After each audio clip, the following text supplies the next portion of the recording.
Hello guys, welcome to my YouTube channel. आज हम लोग डिस्कस करने वाले हैं फ़िलिप लार्किन का लिखा हुआ एक फ़ेमस पोएम सैड स्टेप्स के बारे।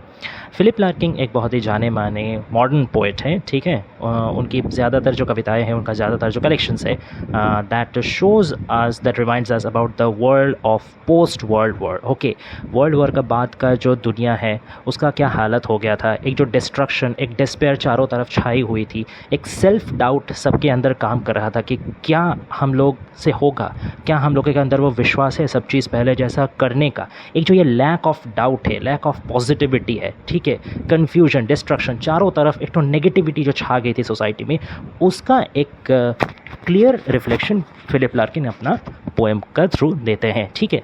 अब सैड स्टेप को लिखा गया था 1968 में, और ये फिलिप लार्किन का जो लास्ट पब्लिश्ड एंथोलॉजी है हाई विंडोज़, जो कि 1974 में पब्लिश हुआ था, उसका एक पार्ट है ये पोएम सैड स्टेप्स, ठीक है। इसका थ्रू पोएट ने समझाने का कोशिश किया है कि कैसे एक स्पीकर, मतलब यहाँ पोएट की जो स्पीकर है जो पोएम को बोल रहे हैं, पोएम में जिसका हमको वॉइस सुनाई दे रहा है, वो एक मिडिल एजड मैन है, ठीक है। वो जब रात में वॉशरूम यूज़ करने के लिए जाते हैं, वहाँ से लौटते वक्त वो अपना विंडो का कर्टेन को अलग करके देखते हैं, बहुत ही ब्राइट मून, ठीक है। और फिर उस मून को देख करके उनको अपना खोया हुआ यूथफुल टाइम का याद आता है और वो मून के साथ अपना कंपैरिजन करते हैं, ठीक है। तो ये है इन शॉर्ट पोएम का मेन थीम। अब हम लोग आइए लाइन बाय लाइन इसका अंदर छुपा हुआ और भी जो सिंबल्स, इमेजेस और भी जो डीप मीनिंग है उसको बढ़िया से समझते हैं। Let's start it. तो जैसे कि आप लोग देख पा रहे हैं कि सबसे पहले ही फिलिप लार्किन जो शुरुआत कर रहे हैं अपना पोइट्री का, वो एक बहुत ही कॉमन लैंग्वेज से है, ठीक है। जनरली पोइट्री मतलब हम लोग जो समझते हैं कि थोड़ा सा पॉलिश लैंग्वेज होगा, थोड़ा सा इमेजिनेटिव होगा।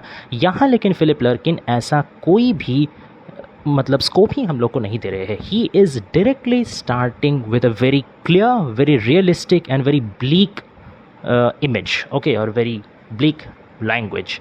Groping back to bed after a piss. देखिए, सबसे पहले आप वर्ड चॉइस देखिए, ग्रोपिंग, ओके, पिस, ये सब वर्ड ही ऐसा है कि जिसको सुन करके ही आदमी के मन में एक जो पोएटिक ब्यूटीफुल जो फीलिंग आता है, ठीक है, या इमेजिनेटिव जो रोमांटिक एक जो फीलिंग आता है, वो एकदम स्टार्ट में ही वो किल हो जाता है। हम लोग पहला लाइन से ही समझ जाते हैं कि ये पोएम बहुत कुछ खूबसूरती वाला या बहुत रोमांटिक वाला होने नहीं वाला है। This is going to be very common, okay, ठीक जैसे कॉमन आदमी है, ठीक जैसे कॉमन हालात है चारों तरफ, खास करके लर्किन का टाइम का जो पोस्ट वर्ल्ड वॉर का जो हालात था। There was nothing to be excited, there was nothing to be romanticise, ठीक है। वहाँ पे कुछ रोमांस जैसा या बहुत कुछ सुंदर कुछ चीज़ हो भी नहीं रहा था, पूरा समाज का हालत ही ऐसा था। तो उनका पोएम भी जैसे उस समाज का, उस टाइम का, और लर्किन का अपना भी, क्योंकि ये पोएम जब लर्किन लिख रहे हैं तब उनका ऑलमोस्ट मिडिल एज थे, मिड 40s चल रहा था उनका। तो इन दैट टाइम एक यंग एज में कोई भी चीज़ को देखने का जो नज़रिया रहता है, एक ओल्ड एज में या एक मिडिल एज में काफ़ी वो परिवर्तन हो जाता है, ठीक है। तो पोएम का जो फर्स्ट स्टेप है वो एक्चुअली लर्किन का बदला हुआ पॉइंट ऑफ व्यू और सोसाइटी का भी जो ब्लीकनेस उसको दर्शाता है। तो groping back to bed after a piss, piss यानी कि यहाँ यूरिनेशन का बात किया जा रहा है। तो टॉयलेट करने आने का बाद groping back to bed, groping मतलब यहाँ ग्रैब, पकड़ना, ठीक है। लेकिन ग्रोप यानी कोई चीज़ बहुत फिक्स्ड नहीं पकड़ के थोड़ा सा अनसर्टेनली पकड़ना को भी समझाया जाता है, क्योंकि यहाँ क्या हो रहा है कि एक टॉयलेट से आने का बाद वो अपना बेड को जैसे धीरे धीरे थोड़ा इधर उधर पकड़ करके ढूंढ रहे हैं, जैसे एक सपोर्ट। एक जब आदमी थोड़ा सा ओल्ड हो जाता है तो देखते नहीं कि एकदम स्टेडीली वो बहुत देर तक रख नहीं सकता, कोई हमेशा कोई चीज़ खड़ा भी है लेकिन कोई चीज़ का सपोर्ट ढूंढ रहा है। तो ठीक लर्किन भी वैसे ही, जो स्पीकर है वो भी वैसे ही क्या कर रहे हैं कि टॉयलेट करने के आने का बाद वो अपना बेड को पकड़ के बेड को पास जाने का कोशिश कर रहे हैं, ठीक है। उसी वक्त क्या होता है, आई पार्ट थिक कर्टेन्स, कर्टेन्स यानी कि पर्दा, जो पर्दा लगा हुआ तो होता है, ठीक है। पार्ट यानी कि हटा के देखना, तो मैं हटा के देखता हूँ पर्दों को, ठीक है। और क्या मुझे दिखता है, and I am startled by, startle यानी कि सरप्राइज, ठीक है। जब भी मैं पर्दा को, जो मोटा पर्दा लगा हुआ है मेरा विंडो में, उसको मैं हटाता हूँ, ठीक है। कब हटाता हूँ, टॉयलेट करके आने के बाद, ठीक है। जब बेड में आ रहा हूँ तब पर्दा को हटा के मैं आश्चर्य हो जाता हूँ, आई एम सरप्राइज्ड। क्यों आश्चर्य हो जाता हूँ, the rapid clouds, the moons cleanliness. Rapid यानी कि quick, okay, swiftly moving, quick clouds, जो तेज़ गति से जो क्लाउड्स है, ठीक है, जो बादल है वो जो जा रहे हैं, और बहुत ही clean, clear and bright moon. Moon का जो ब्राइटनेस है, जो क्लीनलीनेस है, ठीक है, उससे पोएट बहुत ही आश्चर्य है। Poet is very impressed, poet is very surprised by how much clean the moon is. ठीक है, अब आते हैं next. 4 o'clock, wedge shadowed gardens lie under a cavernous wind-picked sky। ठीक है, 4 o'clock, इससे हम लोग को समझ में आ रहा है कि इस समय क्या है, समय है सुबह का ऑलमोस्ट 4 बज रहा है।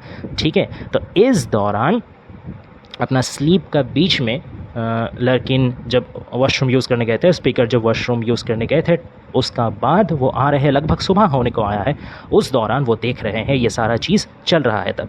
ठीक है, वेज शैडोड गार्डन्स लाई। अच्छा, यहाँ पे शैडो का बात क्यों आया? क्योंकि यहाँ पे जनरली शैडो हम लोगों को कब दिखता है? सुबह दिखता है, ठीक है ना, जब सन रहता है। लेकिन जनरली मून कभी अगर काफ़ी ब्राइट होता है तो तब भी शैडो पड़ता है। तो यहाँ पे सुबह का 4 ऑलमोस्ट बज रहा है और मून इतना क्लीन है, इतना ब्राइट है कि उसका रोशनी में भी पूरा एकदम सूरज जैसा पूरा परछाई पड़ रहा है, शैडो क्रिएट हो रहा है। ठीक है, वेज शैडोड गार्डन्स लाई।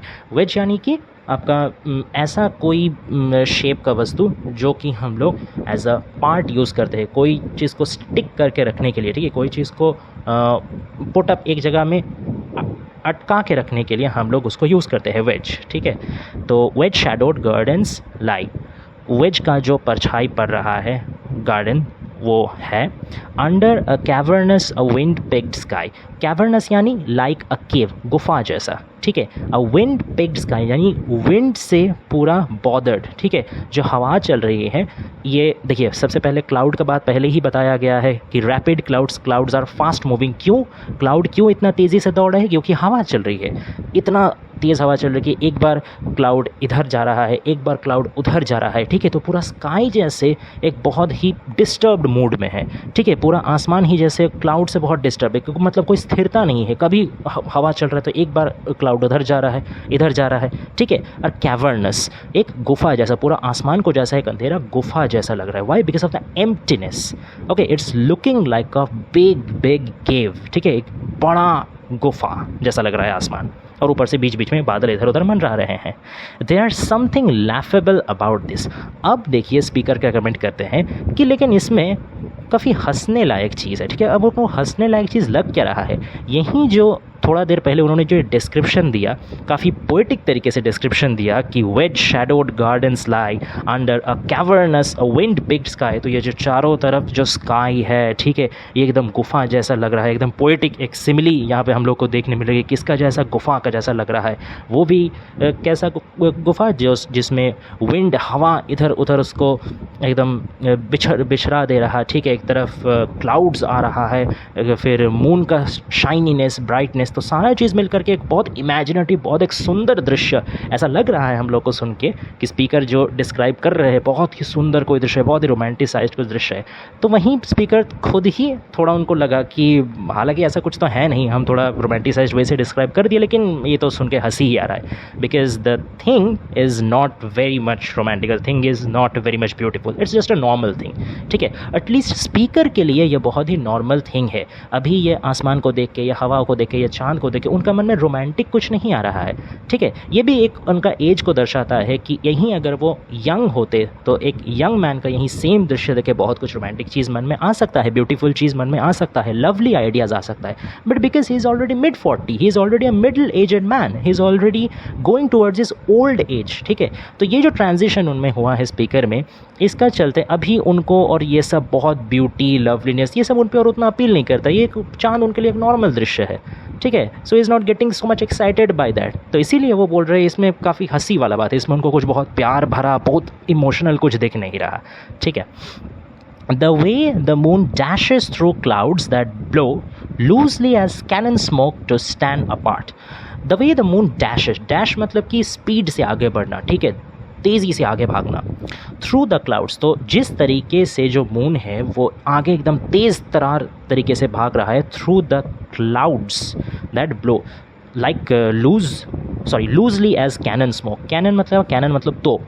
तो तोप से जब फायरिंग होती है तब काफ़ी स्मोक निकलता है ना, काफ़ी धुआं निकलता है। ठीक है, और धुआं निकल के एक जगह एकदम स्टिक होकर जमा तो नहीं रहता।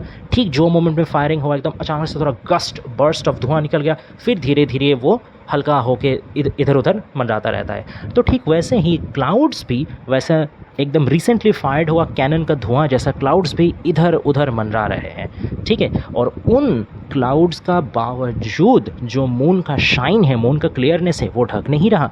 मून अपना पूरा तेज़ी से वो सारा जो क्लाउड्स है, जो धुआं जैसा उसको गार्ड करने का कोशिश कर रहा है, उसको तोड़ करके वो अपना आगे बढ़ रहा है। आगे बढ़ रहे हैं मून मतलब मून का यहाँ भाग रहा है नहीं, मून एक ही जगह है। यहाँ पे मून का ब्यूटीफुल शाइन का बात कर रहा है कि मून का क्लियरनेस का बात किया जा रहा है कि इतना क्लीन, इतना शाइनी वो है कि उसका शाइन को, उसका ब्यूटी को कोई भी स्मोक, कोई भी बादल, इधर उधर घूमता हुआ बादल भी नहीं रोक पा रहा है।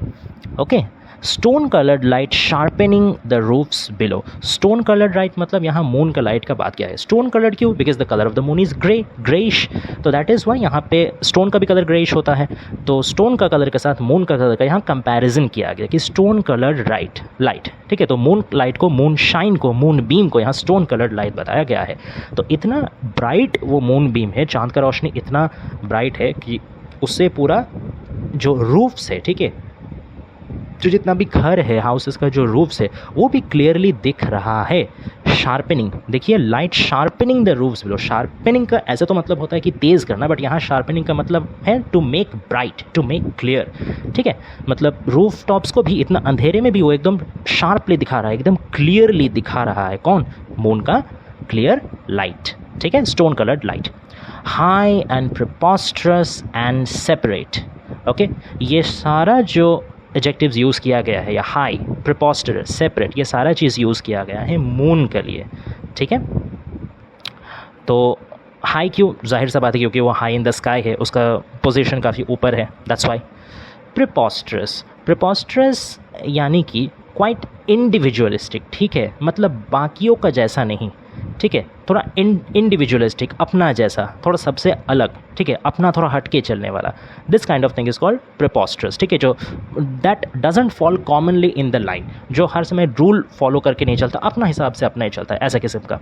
And separate and different, separate from all, different from all, ठीक है। Moon is obviously not like common things on this planet. Common things, वो आम आदमी जैसा भी नहीं है या कोई आम चीज़ जैसा भी नहीं है। मून एक बहुत स्पेशल चीज़ है, ठीक है। Moon is a very great thing, a very beautiful thing, very special thing. तो इसीलिए वो सबसे अलग है, एकदम वो खुद का जैसा है, ठीक है। वो कोई नॉर्मल रूल फॉलो नहीं करता, कोई नॉर्मल कॉमन लाइन में वो नहीं आता, और काफ़ी वो हाई है। हाई मतलब यहाँ फिजिकल हाइट भी समझाया गया है, और बाकी सारा नॉर्मल चीज़ से बहुत ऊपर दर्जा है उसका, ठीक है। It is quite superior to normal things, वो भी यहाँ पे समझाया गया है।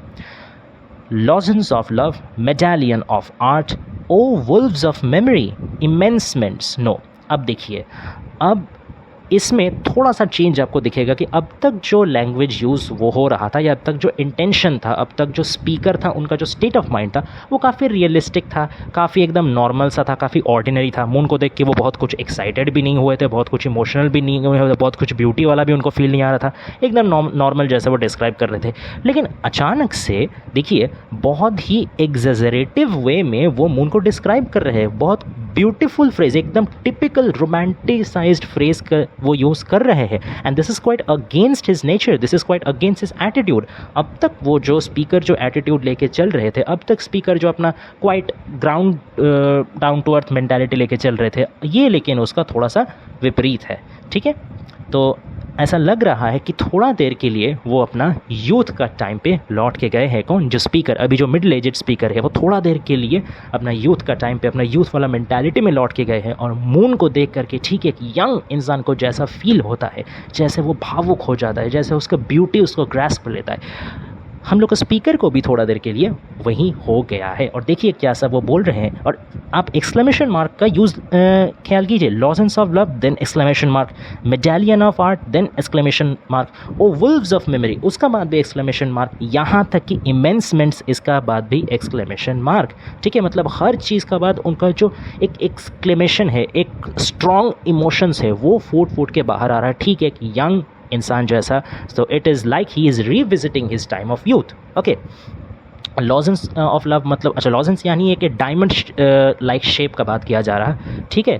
तो अच्छा, लव का एकदम डायमंड लाइक शेप, जैसा लग रहा है कि लव खुद एक डायमंड जैसा शेप लेके आया हो, मून को देख के ऐसा लग रहा। और मून के साथ तो लव का बहुत दिनों का संपर्क है, क्योंकि generally traditionally poets have been describing the moon as a symbol of love for ages and ages, ठीक है। बहुत दिनों से मून को ब्यूटी का, लव का एक प्रतीक का तौर पे यूज़ किया जा रहा है। वहीं चीज़ को रिविजिट कर रहे हैं स्पीकर की, लॉजेंस ऑफ लव, ठीक है।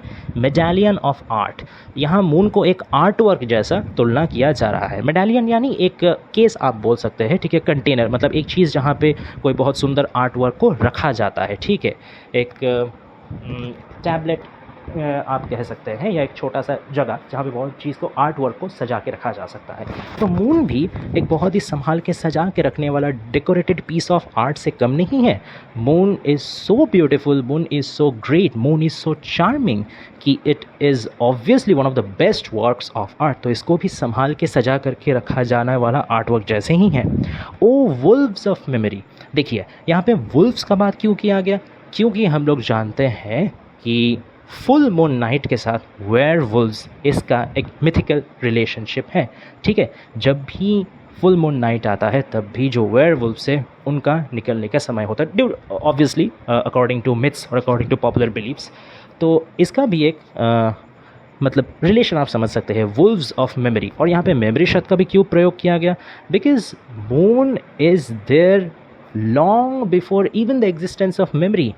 जब से इंसान का मेमोरी जाता है, इंसान जब से है, ठीक है, मून तब से क्या, मून उससे पहले से है, ठीक है। तो जब से इंसान याद रखने का क्षमता उसके में आया है, तब से वो मून को देखता हुआ आ रहा है। तो till memory okay can go back, moon also goes back with us.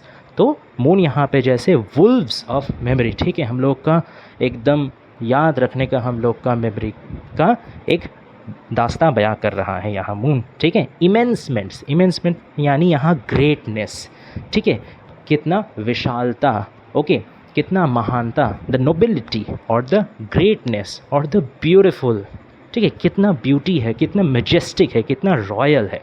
तो यहाँ पे कुछ typical romantic and typical beautiful phrases के ज़रिए मून का डिस्क्रिप्शन दिया गया है, ओके। इसका बाद देखिए आता है फिलिप लार्किन का अपना स्टाइल। नो, खुद ही थोड़ा देर पहले वो इतना सुंदर डिस्क्रिप्शन दिए मून को, अभी उनका क्या इरादा हुआ, वो बोल रहे हैं नो, नहीं। ये नो वो किस लिए बोल रहे हैं, अब तक वो जो डिस्क्रिप्शन दिया उसको डिनाई कर रहे हैं। अब स्पीकर अब डिनाई करेगा, बोले नहीं, थोड़ा देर के लिए मैं थोड़ा बहक गया था, थोड़ा पुराना दिन में यूथ जैसा सोच करके सोच रहा था, हाँ मून ऐसा लव का लॉजेंस है, ऐसा डायमंड शेप है, ठीक है, एकदम आर्ट वर्क जैसा है, ठीक है। फिर मून एकदम जितना दिन, the wait can our memory date back, उतना दिन से मून है, एक इटर्नल मून पीस है, ठीक है, is like evergreen thing, okay. फिर वो इतना विशाल है, इतना सुंदर है, नहीं, ये सब एक्चुअली कुछ नहीं है।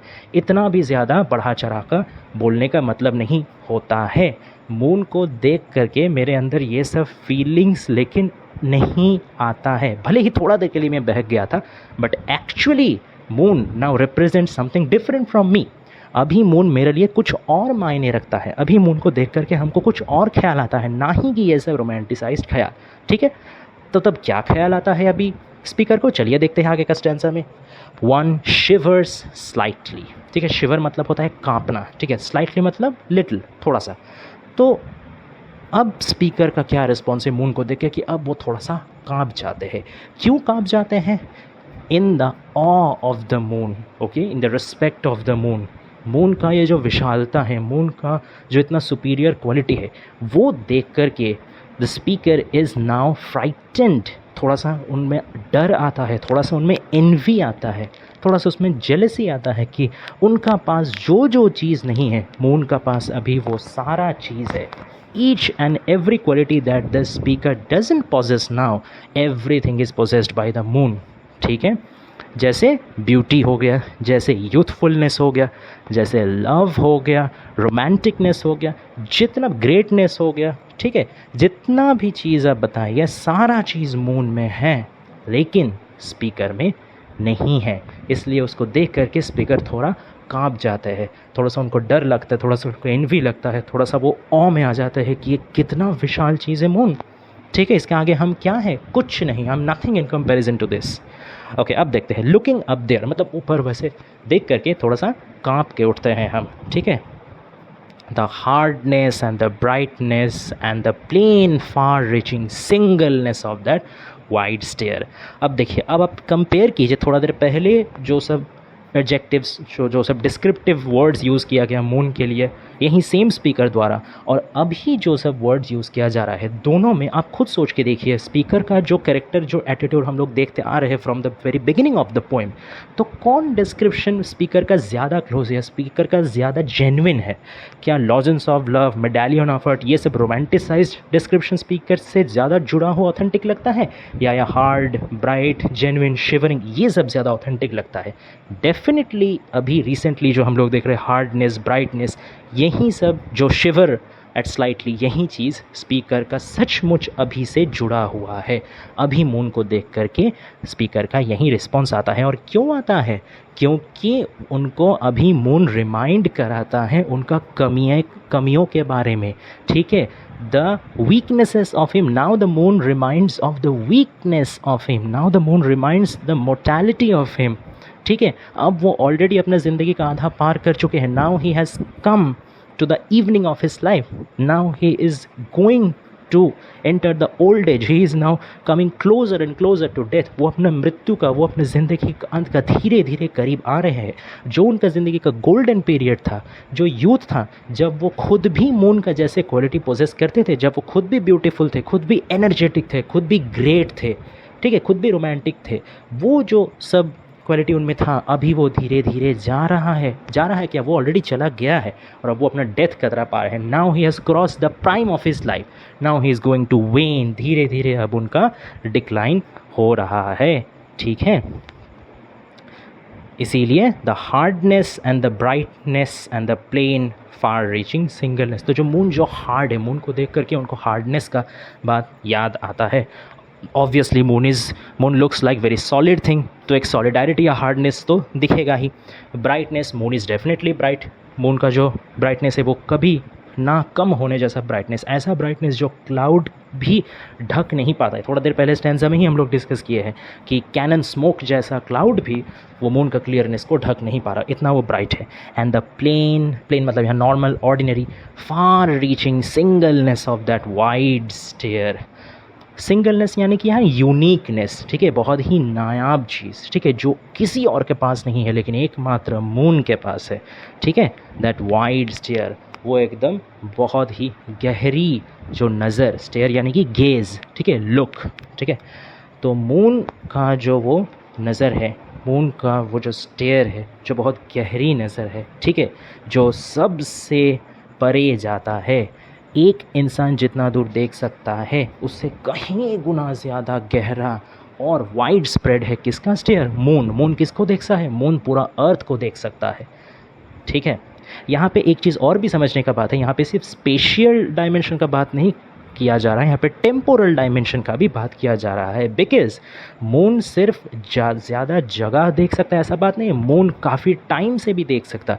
Moon has started seeing the earth not from today, it has started from the creation of the moon। okay, जिस दिन से मून का क्रिएशन हुआ, जिस दिन से वो अर्थ को देखना शुरू किया, उस दिन से billion and billion of years पहले से उसने देखना शुरू किया है। आज भी वो देख रहा है और जिंदगी भर till there is moon and till there is earth वो देखता रहेगा। इसमें कितना स्पीकर आएगा और कितना स्पीकर चला जाएगा, ओके, कितना इंसान नया पैदा होगा, मरेगा, फिर पैदा होगा, फिर मरेगा, ऐसा generations by generations will expire, but moon will never went back, moon will never be extinct. Moon का डेथ नहीं है, मून इज़ एवर ग्रीन, वो हमेशा से देखते आ रहा है, हमेशा से देखता आएगा। तो ये एक तरीके से मून का जो एक्सपीरियंस है, द यूनिवर्सल एक्सपीरियंस, उसको भी दर्शाता है। ओके, अब चलिए आखिरी स्टैंजा में आते हैं। Is a reminder of the, बहुत इंपॉर्टेंट है ये लाइन, बहुत इंपॉर्टेंट, ध्यान से समझिएगा। Is a reminder of the strength and pain of being young. ठीक है। तो ये जो मून का हार्डनेस है, ब्राइटनेस है, ये जो यूनिक उसका फार रीचिंग साइट है, ये सारा चीज़ स्पीकर को किसके बारे याद दिलाता है?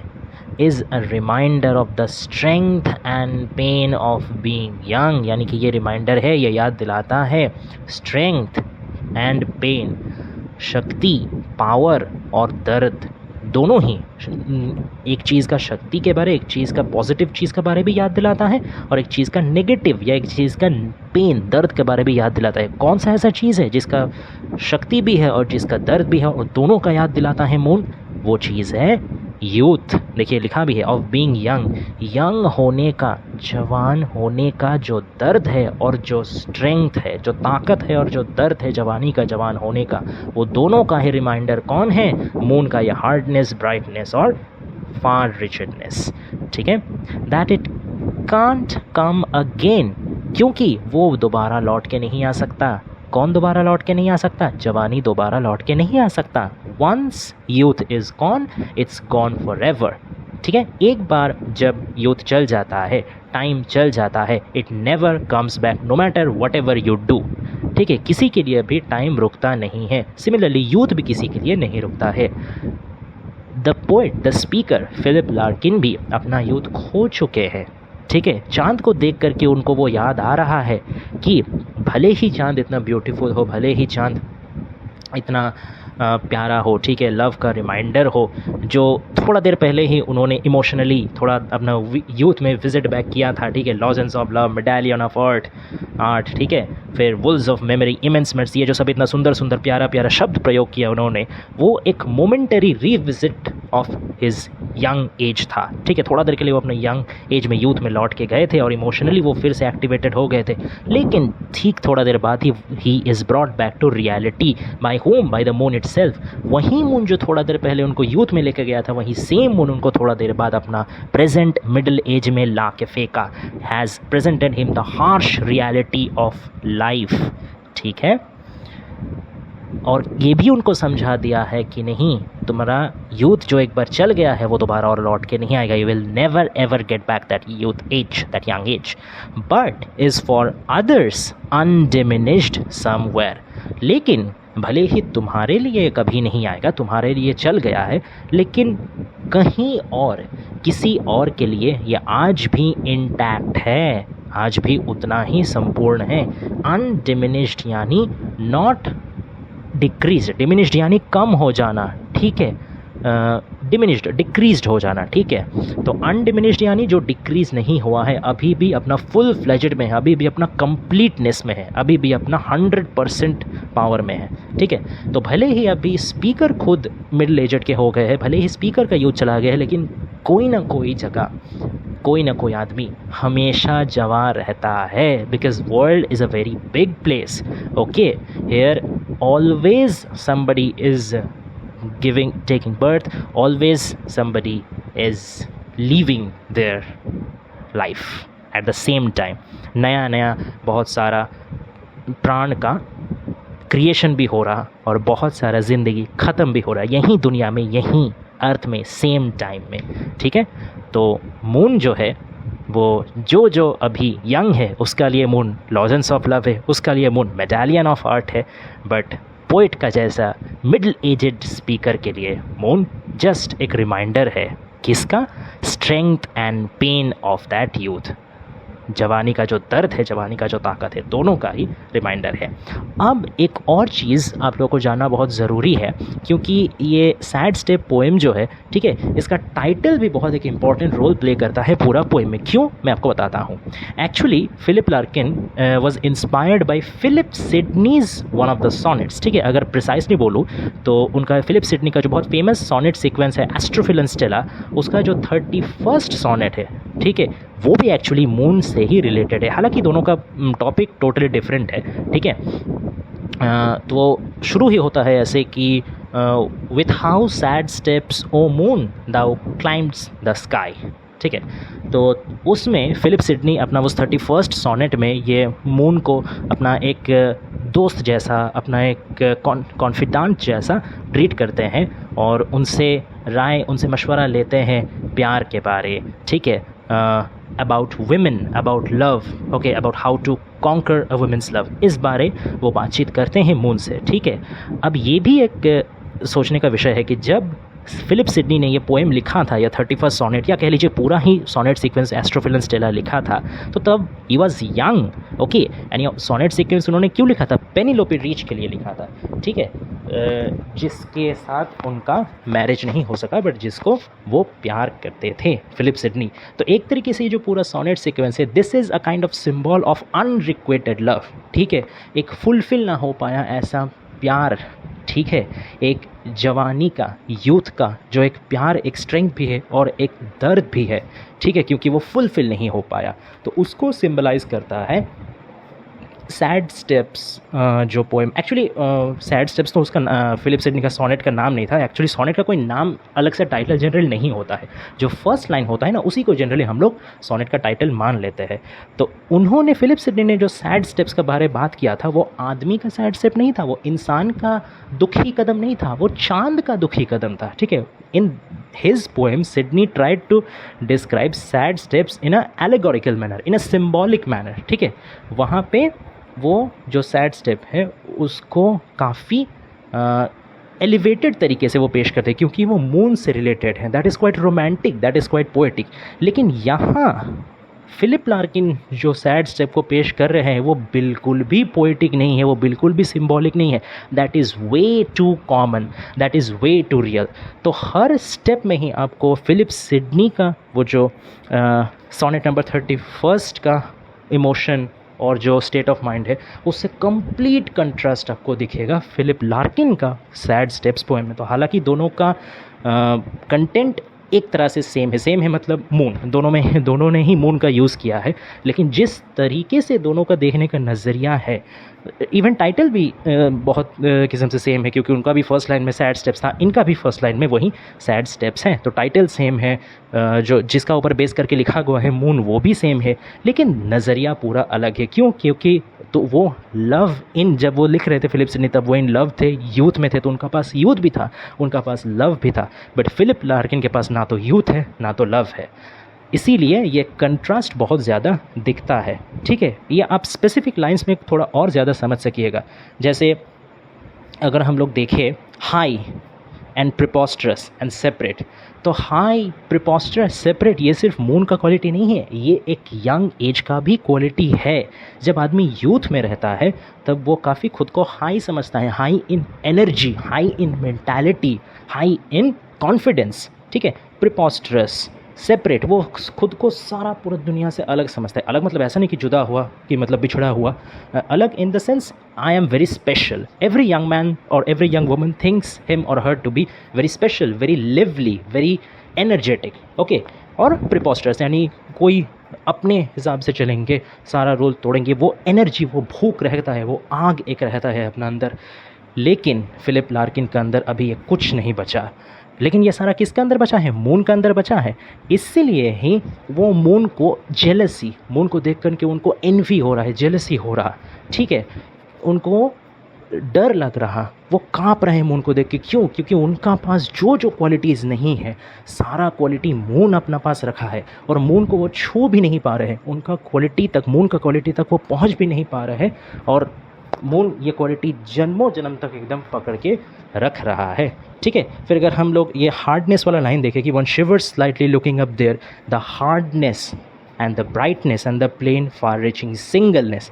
तो हार्डनेस एक तरीके से फिलिप लार्किन का प्रेजेंट स्टेट को भी बयां करता है। Philip Larkin state is not as soft और एज ईजी और एज लवली एज बिफोर, ठीक है।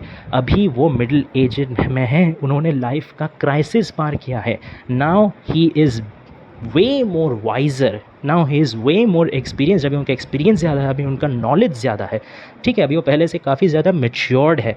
तो हार्ड इन द सेंस आप मैच्योर भी समझ सकते हैं, थोड़ा एक्सपीरियंस भी समझ सके। फिर ब्राइट इन द सेंस आप ये भी समझ सकते हैं कि अभी आसपास का जितना भी चीज़ है, जितना भी सिनेरियो है, जितना भी लाइफ एक्सपीरियंस है, वो उसको समझने के मामले में लार्किन अभी काफ़ी ज़्यादा ब्राइट है, काफ़ी ज़्यादा इंटेलिजेंट है, काफ़ी ज़्यादा उनका मेंटालिटी क्लियर है, सारा चीज़ को अच्छे से रियलिस्टिकली भांप सकते हैं, ठीक है।